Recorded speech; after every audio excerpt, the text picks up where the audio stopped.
In the Federal Reserve System, we do have a Board of Governors, which sits in Washington, D.C. We also have this peculiar regional system with banks scattered throughout the country in 12 different locations, including here in San Francisco. And then there's a committee that's drawn from both of those groups of people called the Federal Open Market Committee.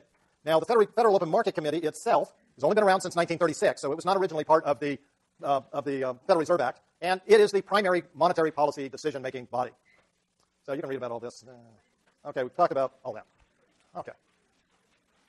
So, in 2006, let's see if I can do this.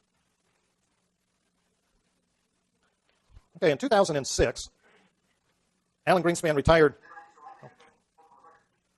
In 2006, Alan Greenspan retired as chairman of the Federal Reserve Bank. Ben Bernanke was appointed to be his replacement. But there was another candidate who wanted to be chairman of the Federal Reserve, a gentleman by the name of Glenn Hubbard. Glenn Hubbard had been chair of the Council of Economic Advisors under President Bush, and was prior to being chair, he worked in the Treasury Department, both in the Reagan administration and the George Herbert Walker Bush administration. He was also professor of economics and dean of the Columbia Business School in New York City. Glenn Hubbard really, really wanted to be chair of the Fed. It's one of those kind of, capstone things in your career. He obviously was not selected, right? Because we all know Ben Bernanke is the person who got the job. So the video I'm going to show you was put together by MBA students at the Columbia Business School. And they performed this little skit while Glenn Hubbard was in the audience. So just a little something to watch. I will tell you, at some point in there, they will say CBS. They don't mean Columbia Broadcasting System, the TV network. They mean Columbia Business School. Okay, so one of the things I find most interesting about that is the lead guy who's doing all the singing actually looks like a young Glenn Hubbard. Okay, so enough of that frivolity. Let's think about how the Fed actually operates. How many of you, show of hands, how many of you had some accounting? Okay, good. So one of the things that we know about accounting, we have something called a balance sheet. The balance sheet consists of basically two items, right? Assets and liabilities, with net worth or capital or equity on the liability side. They have to balance, right? That's why we call it a balance sheet. All your assets have to equal your liabilities plus your net worth. Okay? The Federal Reserve also has a balance sheet. The asset side consists of two items. One is government securities. We should probably nowadays just say securities, because the government actually owns things that are, or the Federal Reserve actually owns things that are not government securities, but securities in general. And these are acquired through their open market operations. Now, traditionally in the United States, open market operations have only consisted of buying U.S. Treasury securities. And more recently, since the economic crisis, the Federal Reserve has also expanded into government agency debt and guaranteed mortgage-backed securities, securities guaranteed by a government agency. In some other countries, the central bank has bought securities that are private sector securities, not government securities. So in Hong Kong, they've bought stocks of individual companies. So those kinds of things can happen elsewhere. The second asset that we want to talk about are what are known as discount loans to depository institutions. One of the advantages to being a commercial bank is you are a member of the Federal Reserve System. One advantage to that is you have the ability to borrow reserves from the Federal Reserve. So if you have a liquidity crisis, again, we'll talk about that more on Tuesday, this is a way you can solve that in the short run by borrowing funds from the Federal Reserve. When you borrow, it's always at a discount. So if you need $100 million, you actually borrow $102 million. You only get 100, but you get to pay back 102. That's the interest charge, that 2%. But we calculate that as a discount from the face amount. Now, we're not going to talk about discount loans. The reason for that is today, and we'll look at some of these numbers, government securities on the asset side are $4.3-ish trillion. In discount loans are about 100 million. So we're talking trillions and millions, right? Big difference. So let's just ignore the discount loans for all practical purposes. The liabilities of the central bank are primarily two. Currency and circulation, right? So that's all that green paper that you carry around in your wallets. If you look at those closely, you'll see right across the top it says Federal Reserve Note. Right? This is a liability of the central bank. So what does that mean that it's a liability of the central bank? What it means is that you can get on board, take your $10 bill, go into the city, go up to the Federal Reserve Bank of San Francisco, talk to the cashier's office. They will give you real money for your $10 bill. So just go in there, $10, hand them $10, tell them I want $10 worth of real money. And they will do one of the following three things. They will give you a brand new crisp $10 bill, or they will give you two brand new crisp $5 bills, or they will give you 10 crisp brand new $1 bills, or maybe one crisp $5 bill and 5 crisp $1 bills. And you're thinking, okay, well, what difference does that make? Why is that a liability of the central bank? It becomes a liability in part for accounting reasons. Remember, assets have to match liabilities and net worth. But it used to be that we had things called gold certificates and silver certificates. Most paper money was historically issued because it was more convenient to carry around pieces of money than pieces of metal, or pieces of paper rather than pieces of metal. But that piece of paper only gave you a promise of real money, silver or gold. So in those days, silver or gold, the piece of money, the paper money that the government issued, was in fact a liability. They better have silver or gold to back it up. Well, we managed to get rid of gold and silver back in the 1930s, so that's no longer there. Nevertheless, we still count paper money as a liability of the central bank. The other liability that the central bank has is what we call reserves, or bank reserves. Now, these reserves show up in, or have two forms associated in two forms. One is banks, by law, must keep some proportion of their deposits as reserves on deposit at the Federal Reserve. So every commercial bank, Bank of America, Wells Fargo, Citi, Chase, you name it, they need to keep they have their own bank account, if you will, at the Federal Reserve, and they need to maintain a certain amount of balances there. The amount of those balances that they must maintain is dependent upon the amount of deposits that they have. in the United States and everywhere that I'm familiar with, banking systems are set up on what we call a fractional reserve system, simply meaning that banks must hold a fraction of their deposits as reserves at the central bank. In the United States, that's approximately 10%. So if some bank has $100 million of deposits, it needs to hold $10 million in reserves on deposit at the Federal Reserve. So why is this a liability of the central bank? The reserves are actually part of the assets of the commercial bank. The central bank would have to pay those back to the commercial bank at some point. They're owned. I mean, it is money or funds that the commercial banks have placed there. There's a second part of reserves as well, and that's what we refer to as vault cash. Vault cash is all the things sitting inside the ATM machines. It's all the cash that's sitting in the teller's drawers inside the bank. Notice that that's currency, but it's not in circulation. It's inside the bank. It only becomes currency once you take it out of the ATM machine, you go into the bank, and they give you currency. So while the bank holds it, it's vault cash. Right? Vault cash is generally relatively small compared to the size of bank reserves themselves. So this is currency. So as you can see, this currency thing has been growing over time. It looks an awful lot like our GDP chart, which is pretty straightforward, right? Why do we walk around with currency in our wallets in order to make transactions with? One way of measuring the amount of transactions is to look at GDP. So we would expect that these two would be highly correlated, at least in levels. Now, those reserves can actually take two forms. There is that minimum required reserve that I mentioned just a few moments ago, the legal minimum that banks must hold, and we call these, surprisingly, required reserves. And the percentage that they must hold is referred to as the required reserve ratio. So we'll call that RR, two little r's, right? Required reserves. Now, banks can, if they wish, hold reserves over and above their required minimum. They cannot, however, be below their required minimum. So banks, large banks, must match their required minimum every single day. As the bank gets smaller and smaller, it's a little bit looser in terms of how often they have to. But banks cannot operate below that minimum without getting into a huge amount of trouble. But they can hold reserves over and above the legal minimum, which is what we call excess reserves. Historically, banks have not wanted to hold any excess reserves because historically, excess reserves on deposit at the Federal Reserve had an interest rate of 0. Why would you want to hold on to an asset that had a 0 rate of return? So the idea was if you had excess reserves, you wanted to lend that money out. Right? When you make a loan or buy a security, bond or a stock, you would have some rate of return associated with it. So historically, excess reserves have been, if not 0, very, very close to it. We'll see in a minute, though, that has not been the case since the financial crisis. Also, today, and this has been true since 2008, the Federal Reserve actually pays interest on excess reserves. It's not a lot. It's 0.25% right now, an interest rate that they can change. So these are the required reserves of depository institutions. Notice that roughly from 1960 to 2010, there wasn't a whole lot of movement in the dollar volume of required reserves. Oops.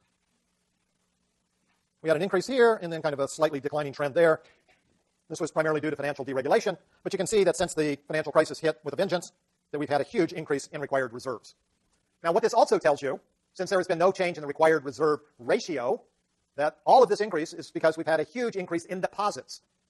Now, if you go back to our lecture on the quantity theory of money, you'll see that there's a chart there on M1 deposits. Way up since the financial crisis. People are holding lots of deposits in banks because it's insured by the federal government. It's a safe way of holding assets. Now, this is excess reserves. Again, notice for most of this time period, 0. And if you squint really, really hard, you can see that there's a little bump right there. Yeah, right there. But you got to really squeeze. That, by the way, is 9/11, 2001. But look what's happened since then. Boom, boom, boom.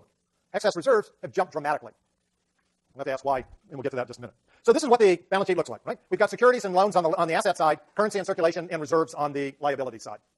And whether we measure it from the liability side or the asset side, this is what Federal Reserve credit looks like. Notice that it was growing fairly steadily and gently up until the end of 2008.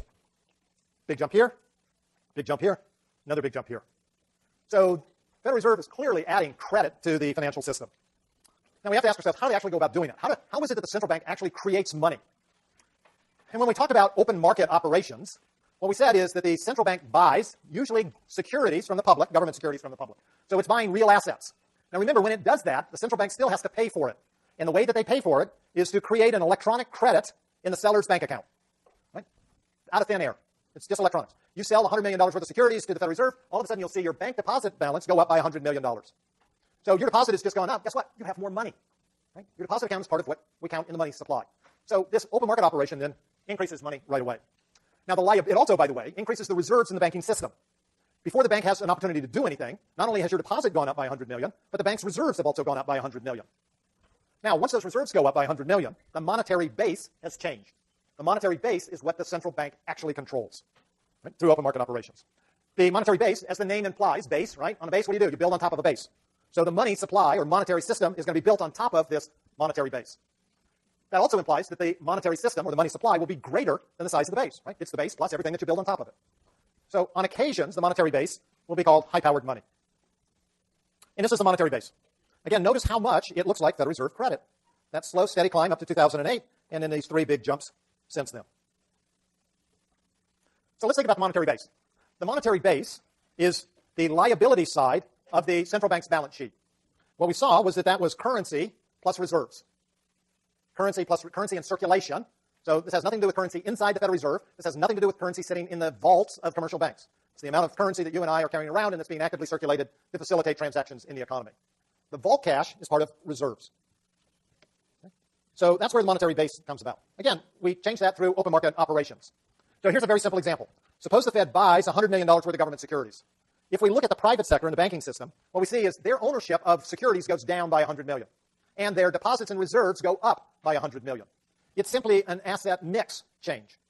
But if we look at it from the side of the Federal Reserve, they have acquired $100 million of securities, and those banks are now holding those reserves at the Federal Reserve, and that's also gone up by $100 million. So when these reserves go up, the monetary base goes up as well. So open market operations are a very easy way for the central bank to affect the monetary base. Remember, the central bank can do open market operations all the time, in any amount that they want, however precisely they want to do them. So we can always think of their control, the central bank's control of the monetary base, as being absolute. Yeah, there are a few other funny things that are in the monetary base, like discount borrowings and those things, but open market operations make it easy to offset any of those. So it's not the money supply that's the exogenous variable, it's the monetary base that's the exogenous variable. Now, we also have to think about this whole notion of the monetary base and building the money supply on top of it. And this comes about because of that fractional reserve banking system that I mentioned earlier.